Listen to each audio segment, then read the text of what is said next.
Welcome back to Exquisitely Aligned, where we empower you to be your finest self, living life on your own terms. And today I have a guest who does exactly that and helps others do the same. Welcome, Wendy Cocke. Wendy is the author of Making Flex Work, Defining Success on Your Own Terms as a chemical engineer by training, and spent over 20 years in Fortune 500 companies, leading technical teams across time zones, borders, and languages. As a working mother, which I think many of us are, Wendy has redefined success for herself according to her values, which is something you know Exquisitely Aligned is all about. About 10 years into her career, when her oldest child was still an infant, Wendy pursued a flexible work arrangement. She was told that while the company supported her desire to pull back, her career would stall and she would never move up in the organization. But her successful negotiation of flexible working arrangements did not slow her career trajectory, and eventually led her to publish a book about how others can do the same. She is an inspiration to all those who want to thrive in both their personal and professional lives. Today, Wendy manages her extended family, lovingly referred to as the Rolling Circus, which includes support for her mother, grandmother, and is the founder of Engineering Leadership Solutions, LLC, where she provides technical consulting, management, coaching, and leadership development. Welcome, Wendy. Delighted to have you here with us. It is so great to be here with you. So I wanted to start with something I've heard you say before, and it kind of made me chuckle inside. So I realized that I'm older than you, or I'm guessing I am. I'm guessing I am. And I remember growing up, my mom was a stay-at-home mother of 3. We also had a cat, and of course she took very good care of my dad and still does. But I've heard you say that you were raised with a stay-at-home mom who ran a business, and that part made me chuckle. So I wonder if you could maybe tell us a little bit about that. And I think that was a very unique experience back then. I think it happens more so now. But what was it like for you, and what did you realize as that child? Certainly. So I do say I was raised by a stay-at-home mom. That's what I thought. My entire life, I thought I was raised by a stay-at-home mom. And it wasn't until I was an adult that I realized that my mom actually ran her own business out of our home. She had employees. We had people that worked in our home. We had people that did work for her outside of our home. So I really have a warped sense of what stay-at-home mom means from a very young age. My mom and dad were a dual income family. Mm-hmm. I was a child of that late 70s, early 80s time, and my mom didn't want to go back to work. She loved being a mom. Today, every child in her life calls her Nana. I have friends that don't even know that her real name is Kathy. They just call her Nana. Some of the children call her Nana Kathy. But she is just one of those people that was put on this planet to be a caregiver, right? She was meant to be a mother and a grandmother. And she did not want to go back to her corporate job once she had been at home. But we also weren't in a position to be able to be a single income family. And so the family needed to figure out what to do for some extra money. My dad had a degree in textiles, and my mom had grown up on a farm, not afraid to work, and had been working in some consumer-facing type roles and administrative roles in some pretty big technical companies. And they figured out that she could sew because she knew that from working on the farm. My dad knew textiles, so they knew fabrics. Right. And they created a textile business in the shed in our backyard. Wow. So that she could sew during the day. And she could do sales calls on the phone while I was napping. She would take me to sales calls. So the big thing that they made early on in my childhood was the giant 16-foot towels that they put in the machines that clean bowling lanes. Oh, wow. Yeah. So I don't know that they still do this, but they used to have these machines that would go up and down the bowling lanes to get all the dust off of them. Yeah, yeah. And my mom made those towels that went inside of there that were custom that would roll through those machines. So Wow. in the evenings, we would come home and my dad and mom would push all the furniture aside in the living room and we would roll fabric all the way down and cut it and then roll the roll back and then roll it down and cut it and roll it back. And then my dad would get up the next morning and go to his, what we would call his real job, right? The one that brought home the benefits and the big salaries. And I would play in the backyard and my mom would sew with the shed doors open so she could watch me play. Right. And then it would be nap time and she would close the shed and we would go inside. And eventually this business grew to a point that she had sewers that worked in other places that she would take it. Almost all of my teenage friends worked for my mom at some point as a part of their childhood. I just thought that's what stay-at-home moms did. I thought your option was you went to a corporate job or you stayed at home and worked. It never crossed my mind that that's not how it was supposed to be.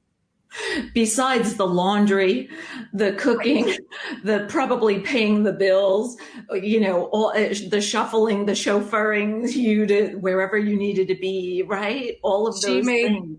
Yeah, she made flex work before there was a book. I do remember she had a hard and fast rule that her business was closed on Fridays. Yeah. Because Fridays was the day she did all the housework. So Fridays was the day that everything in the house surrounded around getting the house ready for the weekend and cleaning out, whatever had happened during the week.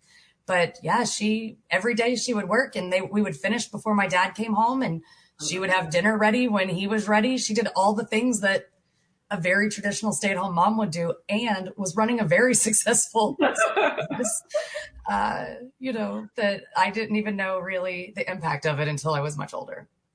Well, and I was laughing when you were talking about rolling out fabric, not because it's funny, but because I used to do that. So I grew up with my Nana, my mother's mom, and she taught me how to sew at a young age because she was a seamstress. I always wanted to work in the fashion industry, which I went to college for and did for my early part of my career.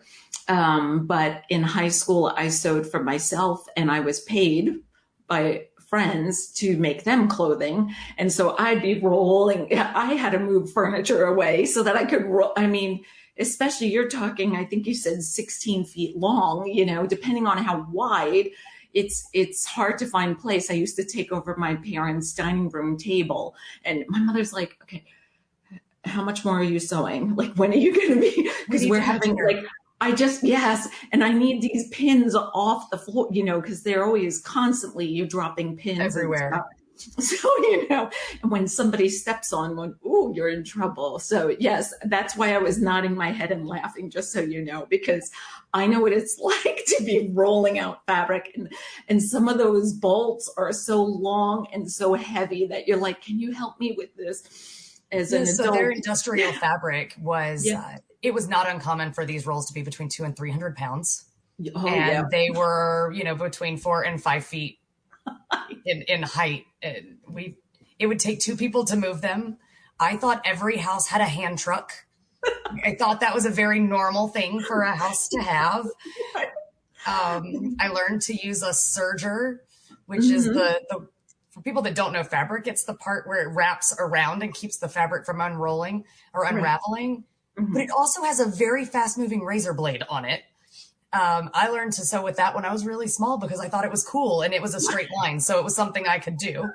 And then we had a box tacker at our house for a while that makes those cute little X's mostly on your jeans, where pockets attach. So we had all sorts of equipment that I just thought was totally normal in our house. And I mean, it's funny because I grew up, I think, following my father, who is handy. And, I realized when I started dating, like, what do you mean you don't know how to drill and run wire through the wall? Back then when we had house phones, right? Like I wanted a phone in my bedroom. So my parents said, okay, fine. I just, ran the wire and, I was like, oh my gosh, like you start thinking that everything in your house is the equipment that I was like, you don't have a power drill. You don't have a, listing different things that I just assumed people Had. had multiple size levels, you know what I mean? Like multiple, like a store, a Lowe's or a Home Depot in your garage where you roll out the drawers and you have any size screw, bolt, washer that you might need. You know, it's like, no, I go to the store for that. I'm like, oh, I was spoiled. I just would go in my dad's like things and pull out. So I understand completely. So thank you for sharing that, and how wonderful to have that experience. I think also you mentioned about your friends being able to work for your parents as well, and how, you know, I think sometimes being an entrepreneur is a blessing, but sometimes can feel like a curse, right? There are days we want to say, I'm done, I quit. Or at least that's how I feel. But you know, when we are able to be an entrepreneur or start a business and then hire people, we're allowing other people to bring in an income, to learn things that maybe they never would learn. You know, it's this ever giving back. I mean, you're bringing in an income, but you're able to give other people an income. You're able to give other people skill sets, experiences of how to work in a business field. And so, you know, kudos to your parents for being able to do that for, like you said, your friends and other people, because that's something I always say to people: don't think so small, you know, make it a bigger, you know, what could it be in 5 years, in 7 years, in 10 years? And so I love that about it. I don't know how you felt about having your friends coming over to work versus coming over to hang out and chat and do everything. But No, I loved it. Yeah. The ironic part is as soon as I could get a job not working for my parents, I left the house to work. So my friends were coming to my house as I was leaving to go to a job. You know, I knew what the minimum wage was in the state of Georgia when I was in middle school, because that's my allowance was getting paid to work in the family business. I think I was the only one in sixth grade that knew when minimum wage went up by a nickel.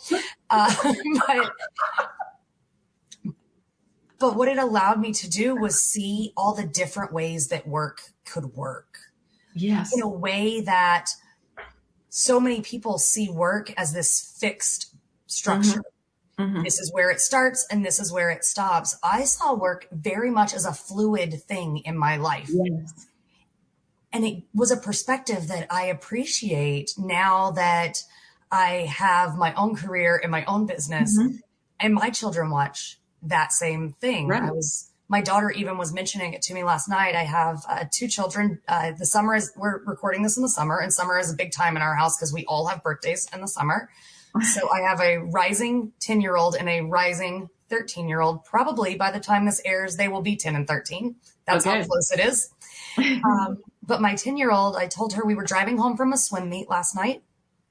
It was 10 o'clock at night. Mm-hmm. And I told the kids, I said, when you get home, I'm going to need you to go ahead and put all your things where they need to go to dry, get your swim bag unpacked. I had a client send me an email that they need something before the morning. I'm going to run upstairs and just do it really quickly. It'll take me about 10 minutes. By the time you get done and you're ready to go to bed, I'll meet you in your room. Yeah. And she said, isn't it fun that you can do work anytime? Right. And exactly. I said, yes, it's so fun that I get to do work anytime. Because I could stop at 3 o'clock and get them ready for the swim meet and had no guilt about it, jump right back on at 10, knock out that last bit of work. Exactly. And I think the key part of that is that you could stop at 3 o'clock, you know, that it doesn't have to be something where you're tied to your desk all day long, all weekend long, and so forth. You know, it's setting those boundaries, but for me, it's mostly our desire. Well, exquisitely aligned is about our soul level truths, our heartfelt desires, and then our gifts and talents, and being able to use them as needed. And you were talking about the flexibility, so coming from my yoga background as a yoga instructor, I love flexibility because things change. Your desires may change when your kids are, let's say, in college. your desires from having toddlers to having kids at this age, which I think is middle school, right? That's Elementary right. and middle. And then in high school, that can change. And so to be able to be flexible no matter what we're doing, whether it be in our work, in our relationships, and so forth, I think is so key because life changes. I mean, right? We just finished a pandemic, or at least I hope we're finished as I look out the window. But, so much has changed. And I think that you hit on something a little bit earlier about, we think this career is supposed to be like this, and it's a very narrow looking, in my opinion, okay? In my opinion, it's very narrow and tight. It's like a box, and you're supposed to get in there. Oh, come on, Wendy, bend your arm over your head. Okay, now tuck your chin. Okay, let me squeeze you in there and tape you in, and you're like, wait, no, it's dark. I can't breathe. I'm stifled. This doesn't really feel like me, and it doesn't look good on me, right? At least that's how I feel. I don't like being pushed into anything. And I think in our society, we think like that often, right? So your background as an engineer, I think people think, oh, an engineer should look like, feel like, talk like, dress like, and, I don't know, post like this on social media. I'm teasing you. But have you ever felt that in that part of your field? Of course. If I think back to my days in college, when I was at Georgia Tech, we had something they called the ratio. We're not allowed to talk about that anymore because Georgia Tech is a much more diverse school than it used to be. Okay. But there were 4 men for every 1 female student on campus. So there were often times where my girlfriends and I would be eating lunch in the big cafeteria and look around, and we were the only women in the cafeteria. It was not uncommon to be one of 1 or 3 women in a class. This is not that long ago. Right.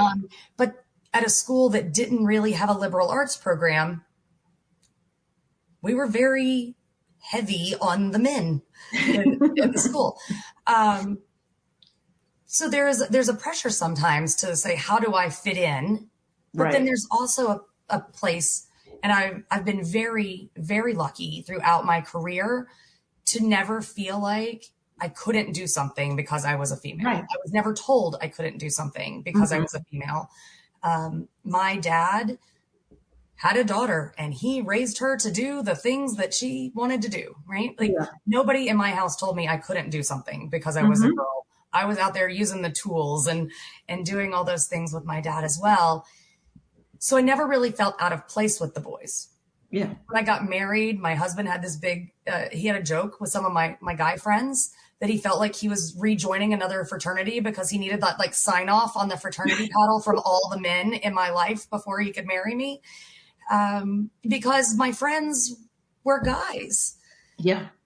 And then I got to work, and I worked in engineering where there were a lot of men working. And in those instances, I was so lucky to be surrounded with men who valued smart people. Yes. They didn't care what gender. They valued hustle, and they valued brains, and they valued desire to get things done and to learn. And probably the biggest compliment was when they would treat me like they would treat their daughter. And they would put their arm around me and tell me, like, let me go show you something. And they'd go point at the thing and teach me. I remember going into manufacturing facilities, and if I could find that one operator or that one machinist or that one warehouse guy who would relate to me as if I was his kid sister or his daughter, I could learn so much more than my peers. I would put my ponytail on and look super unassuming, and they would go and show me the behind the scenes of everything.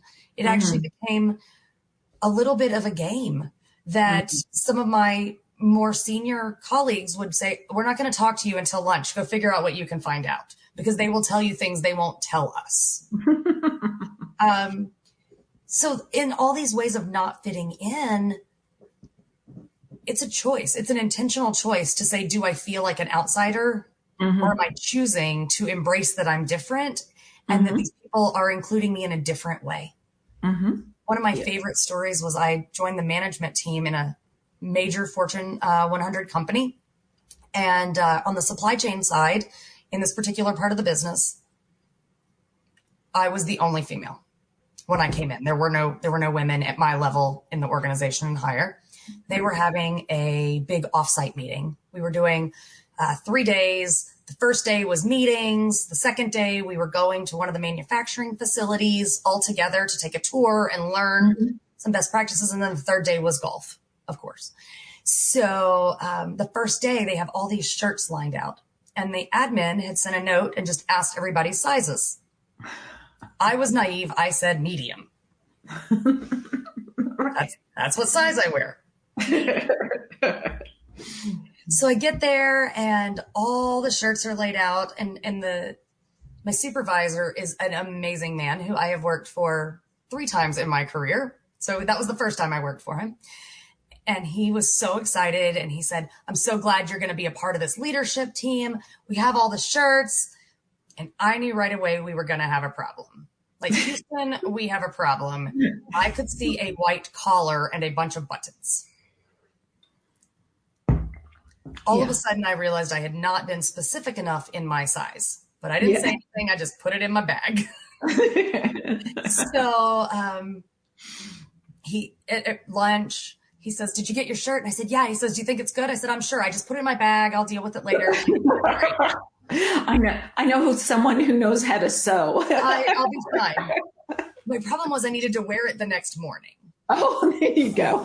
So a tip for any of your listeners that ever might get in these situations, always take backup clothes. So I always carry a couple of extra tank tops, a couple of extra, under type clothes. I never know exactly what's going to fit, some extra hair ties, some accessories that can go with just about anything. And so I get into my room, I open, of course, it's a men's medium, long sleeve white button down shirt. And it just swallows me when I put it on. But very quickly I say, I'm not going to wear the pants I was going to wear. Jeans it is. So I've got my jeans. I roll the sleeves up so that they can hit about 3/4. So they're not way out here. And I don't button it. I leave it open and I tie it and I put on my backup tank top underneath it. Yeah. I come out. I'm like, I've nailed it. I have got this whole outfit pulled together. I walk out and my boss, I can see all the blood run out of his face. And he's like, it doesn't fit. And I said, no, it's great. Check it out. I'm good. Let's go. I could have been mad that the shirt didn't fit. I could have felt discriminated against because they didn't think to ask me if I needed a women's size. I could have chosen to wear something else and stand out even more. Right. But instead I was like, you know what? We're going to make this work. And how are we going to make it amazing? Right. We're going to go because I can wear it differently than the men. Mm-hmm. Oh, absolutely. I have that freedom.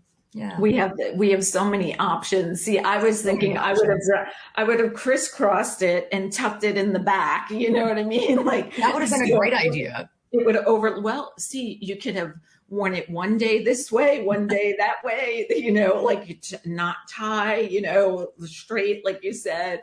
Yeah. So many options, that's, I think we always have to find that flexibility and, not feel stuck or trapped in such a narrow focus, right? Oh, this is a button down shirt. I have to wear it with the sleeves long and the buttons up to here, no, it's coming from the fashion industry. I always feel like you have to put your own spin on it. I was lucky that I went to public school all my life. So I never had to wear a uniform because that would have been a really big challenge for me. I don't like ever looking like someone else. Unless you're planning it, like I have a younger sister. So at one point we had matching bikinis, actually more than once now that I think about it, 2 that I can remember pictures of, but, maybe with a best friend. But other than that, when I'm my kids did go to a school where they needed to wear uniforms K through 8. And luckily they liked it. So we're lucky we live in this free will world where we have these options and choices to find the ability to make things work. And I'll just share a quick story. When I married Mark, my husband, he was already a practicing physician and loved what he did. But over time, the practice he was with was making decisions that really didn't align or match up with his desires and his truths and ours as a family. And so, I was like, get out, the writing is on the wall, and he's like, okay, well, I need to look for another physician seeing patients all day position. And so he started interviewing, again, very narrow. This is what I do. I signed a document that says I'm here to help people. I can't think of the right word of that document, but anyway, their oath. Oh, the Hippocratic Oath. Yes, their oath. And he was very, wanting to stay with that. But as the interviews kept happening, he realized, there were options in that field, but the one that sounded intriguing to him was also intimidating. I like to say that's an invitation for us to step into something different. And he did. And so now he does life insurance medicine and has been, and it affords him to work from home. And he's no longer being called, in the middle of the night to deliver a baby. He's able to be here for the kids' birthdays and special events and stuff like that. And, it's such a blessing, but it was very hard for him initially to break out of that mold of, hey, I took an oath, I went to medical school, I invested all this money and time. So did that ever happen to you? Did you ever feel where like, oh, wait, hold on, I'm supposed to, I think we all do. And I think your husband's story can be told by everyone at some point in their career.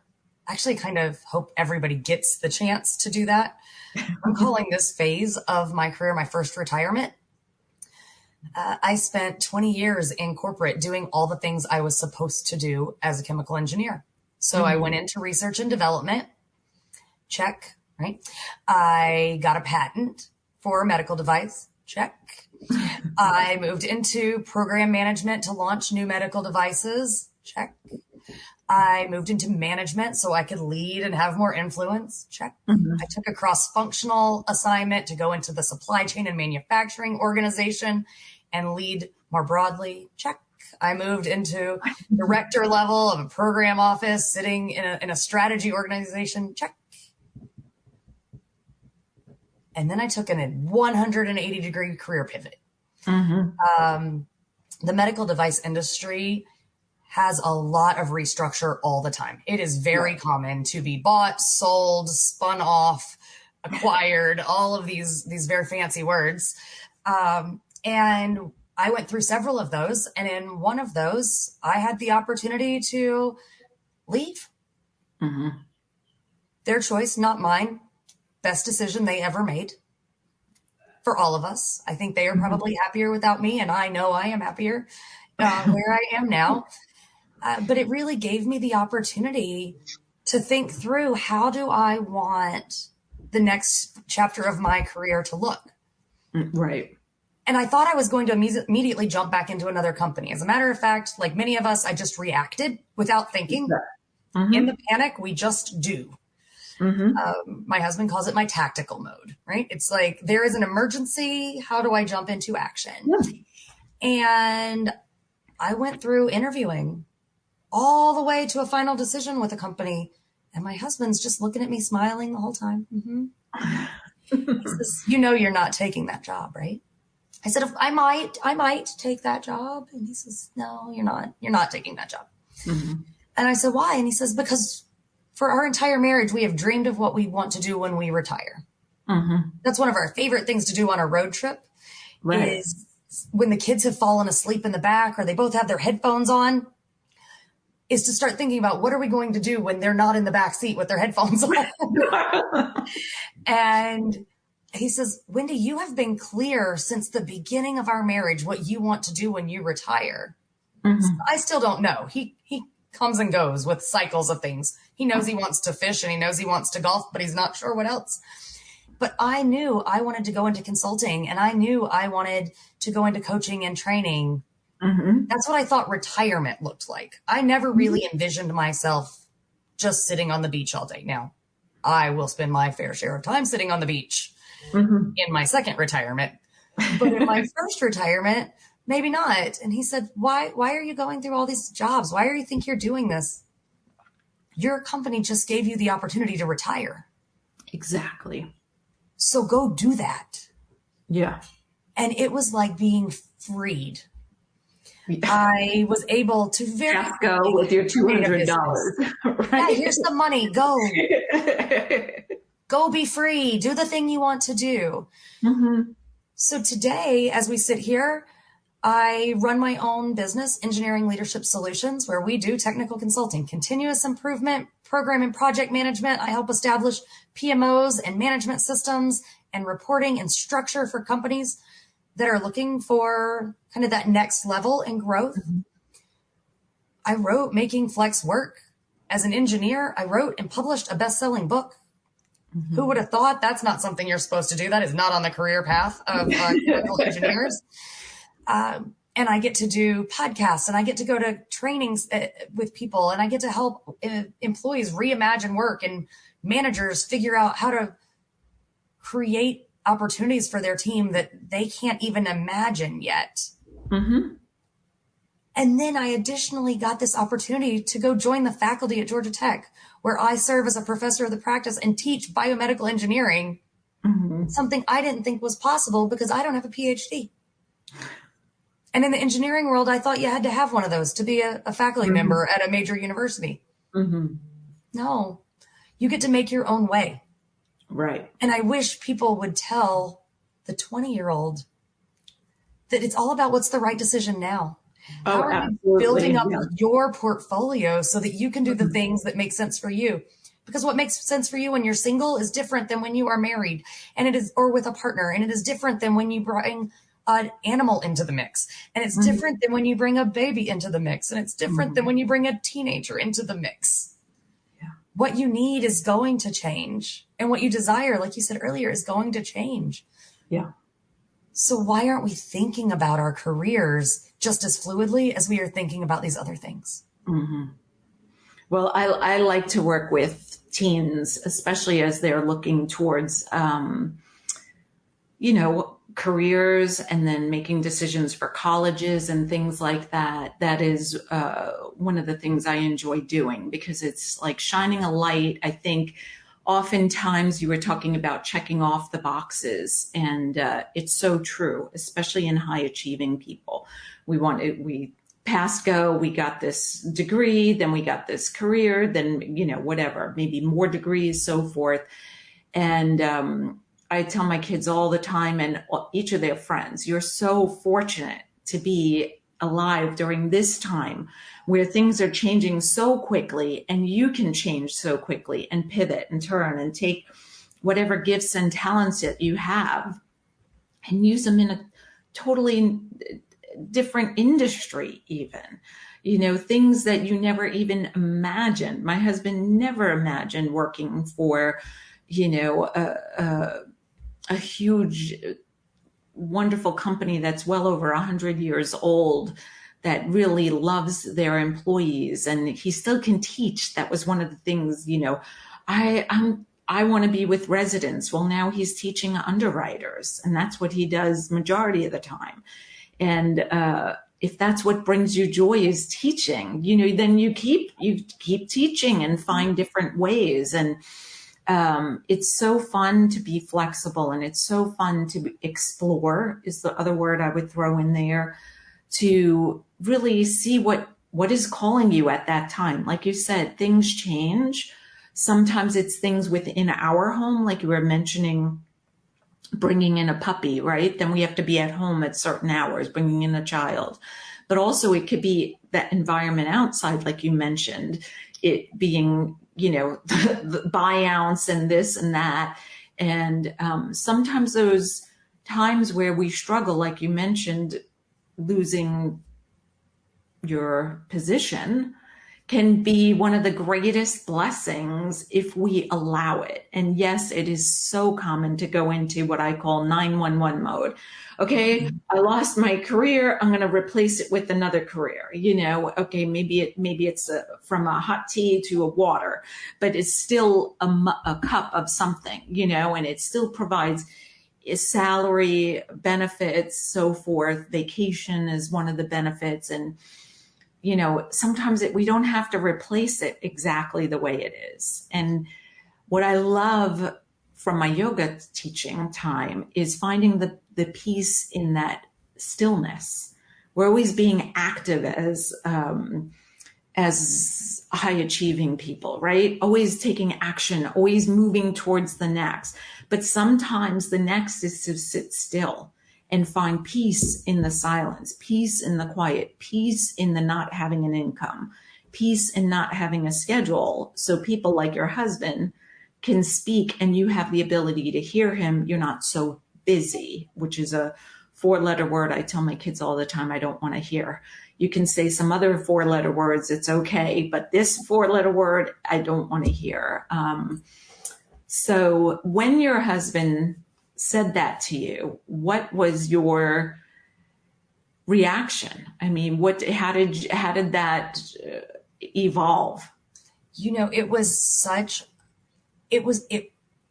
a weight that I did not know I had been carrying. Mm-hmm. Because back to where you talked about, there's that little career box. It's a very small little box of what good looks like and what this career thing is. And, he opened the lid. Yes. We are both data driven, right? When I think about resources and money and time, which I know is a big thing for you as well. Mm-hmm. Mm-hmm. We want to be intentional with those. Absolutely. And we sat down. In the intro, you mentioned that my mom and my grandmother live next door. They're a part of our family unit. Mm-hmm. And my mom said, let me pick up the kids. Let me take them for the afternoon. You guys go out and figure out what you need. And we pulled up our finances. It was the least sexy bar lunch anybody has ever had in the history of the planet. But we went to one of our local sports bars and we laid our finances out on the table right in front of us and said, how much do we need to make to support the things that we need and we want in our lives? What are the things in our life that are negotiable? What are the things in our life right now that are not negotiable? Let's really go back and just say, get off this wheel, this inertia that we've been on from a career standpoint and say, whoa, what do we really want for our family? And what do we really need from our family? Mm-hmm. And it was amazing how much less it was in terms of time and money and resources than what we had. Mm-hmm. And that freed us up to make all sorts of decisions. Right. And it freed me up to have different conversations. When I opened my consulting business and I talked to a lot of people that opened their own businesses at different stages to do a lot of market research. My R&D engineer background said, you go interview users, right? You go figure it out. And I did a lot of benchmarking. And a lot of what they told me was, well, you may have to take some clients or some jobs that you don't really like in the beginning. Mm-hmm. I didn't do that. I have never taken one job yet, growth mindset. Maybe I will, but I've never taken one job that I either didn't think I was qualified for, didn't think I was going to learn something from, or I didn't think I was going to enjoy. Right. Because I'm not doing it for the money. I know what I have to do. Mm-hmm. Those jobs will allow me to grow in these other ways. And the other thing I found is that I was so much less tired. Exactly. I did not realize the mental load that I was carrying being in that little box. Mm-hmm. I was flourishing. I was doing all the right things and I was successful, but I was tired. You say your kids, they can't say they're busy. Mm-hmm. We're tired in our house a lot, or we used to be, but we're not. My children said, Mom, you're not as grumpy as you used to be. Right. You're more fun. Mm-hmm. I love sleep. I don't need as much of it as I thought I did. Mm-hmm. And it's not because I'm doing less work, it's because I'm doing work that fills me up and that I'm Energized. efficient Right. at, all of those things. Mm-hmm. Right? Yeah, I believe so. I did write the word success because you were talking about that and you brought it up. But um, for me, I think the box oftentimes is what the masses believe is success. But in the end, when you're on your deathbed or you're watching somebody be so ill, like my husband was, you really think, is that success? I checked off all these boxes. I have all this money. I have, titles, what initials behind my name, so forth. To me, that never was success. And I like nice things. I love vacation. To me, money is freedom to do the things that we love, which for us is oftentimes travel and experiences, seeing the world, seeing how other people live, hearing other languages that we don't quite know, or reading, like when I was in Marrakesh, I was like, oh my God, I didn't realize how hard it's going to be to find my way back as I'm walking because I cannot read the street signs. Like they Very all close look. attention to the road, to the landmarks. Yeah, well, the landmarks in the marketplace all look the same. That's right. So it's very difficult to know one shop from the next because they're very much sell all the same goodies for all of us tourists. But I think in the end, what really happens, you were talking about fatigue or being tired. And for me, Exquisitely Aligned has three promises. When you live with your truths, your soul level truths, your heartfelt desires that make your heart beat faster, and then use your natural born gifts and talents the way only you can. They're like your fingerprint. Nobody else shares them. You have all those nuances that you can bring, like your childhood you just talked about. That served you in so many ways later in life and still serves you and serves your kids as well as you teach and share those experiences with them. And when you do all three, other things happen. There's this whole other layer that happens, which you just tapped upon, which is your highly intuitive mind opens more up so that you know exactly, yes, this is the right client. Like you said, I will learn something here. I will feel fulfilled, which is another huge thing, versus feeling drained. I believe when we take the wrong client or accept or listen to that advice, you may have to work with some people that you're not really warm and fuzzy towards. Well, for me, I don't know, Wendy, I think we're alike here because I heard your story. It's not fun. I do a discovery call and I tell people, I am looking for people who are looking to move fast because I move fast like a New Yorker that I am.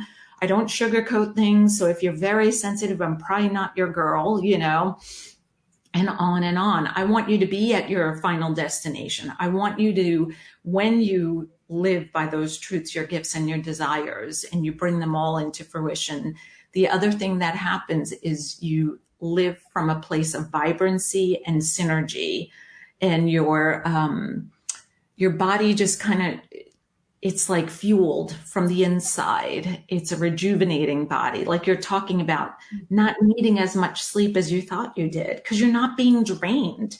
When you're showing everybody, hey, this is my truth. I'm standing in it. These are the clients I help. This is the book I've written to help others who maybe don't have the time, energy, or means, the resources to work with you right now, but they're able to work with you through your book and use your systems, your proven systems. You're bringing energy towards them in a healthy way. And that's why I don't like the word busy. When someone tells me, sorry, I was busy, it's like, really? Do you not know how to budget your time? That's kind of sad as an adult, right? Yes, my kids are still learning how to budget their time because my son is still early in his college career and working summer interns. But so you are 100% on par. I love that you brought it up, that you don't feel tired. You don't need to sleep as much. And that your family sees it and recognizes it, because I believe it's been said that we touch 10,000 people in the course of our lifetime, and it could be touching them with a smile as you walk past them. And I think if we're tired or busy, we're less likely to give eye contact to a complete stranger and step into an elevator and say good morning or hello, whatever it is, or how are you today? You know, We have our head down in our phone doing our work correct. the whole time.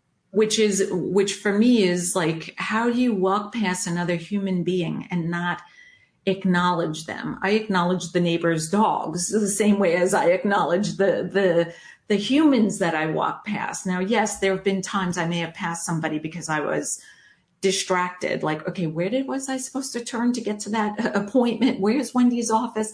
You know, something like that. But I think we can touch so many more lives when we're balanced the way you're talking about, and when we find our careers or find our callings. You know, some of them are not paid, and live them fully, and bring more meaning is the word I would bring into our lives, which I think you've done for your husband, for yourself, for your kids, for your pups, you know, for your mom and your grandmother.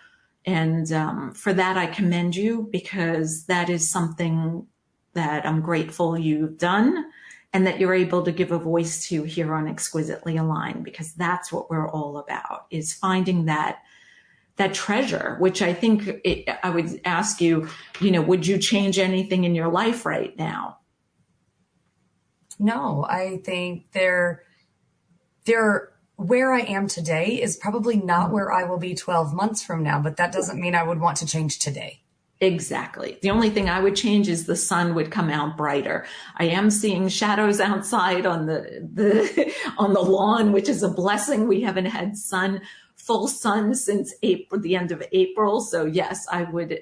That's the thing I would change. You know, if I could blow the clouds away a little earlier in my day. But so, if you don't mind, Wendy, tell us how people can find you, and maybe share a little bit about your book first, and then how people can find you. Certainly. So, Making Flex Work is available in all the places where you can buy books, right? So you can go onto Amazon or any of your other book buying places and get the Making Flex Work book. For those that can see, it looks like this. There is a workbook as well. If you decide you want to dig in a little bit deeper, you can only get this workbook on my website, makingflexwork.com. That's because spiral binding is really important to me. And Amazon hasn't figured out how to do that yet. So I have to get these printed locally. So if you want to buy the book, you could go to Amazon. If you want the workbook, go to makingflexwork.com. I am very active on LinkedIn. So you can find me at my full name, Wendy Anderson Cocke at LinkedIn. I'm also Wendy Cocke on Instagram. And I keep Facebook for my friends that I know. So sorry, you can't find me there. But if we become real friends, you can find me there. I work with people who want to rethink the way that work is done in their organizations. So if you are a business owner, a business leader, a business member, and you think, wow, there are different ways we could be doing what we are doing, I would love to help you reimagine that. It could be the way that you structure your day. It could be the way that you structure your deliverables for the types of work that you're doing. And it could be the way that you even think about the programs that you're running. I help clients reimagine that. And just a little insight into what's in Making Flex Work. One of my favorite parts is this idea of being intentional with your time. And Gina, I think it goes right with what your audience is listening for. So I have a 4-step process called the evaluation method, EVANL. E is every hour counts. This is about understanding where you are spending your time today. For nerdy people, it's a time study. For less nerdy people, it's journaling. We're just going to write down what we're doing with our time.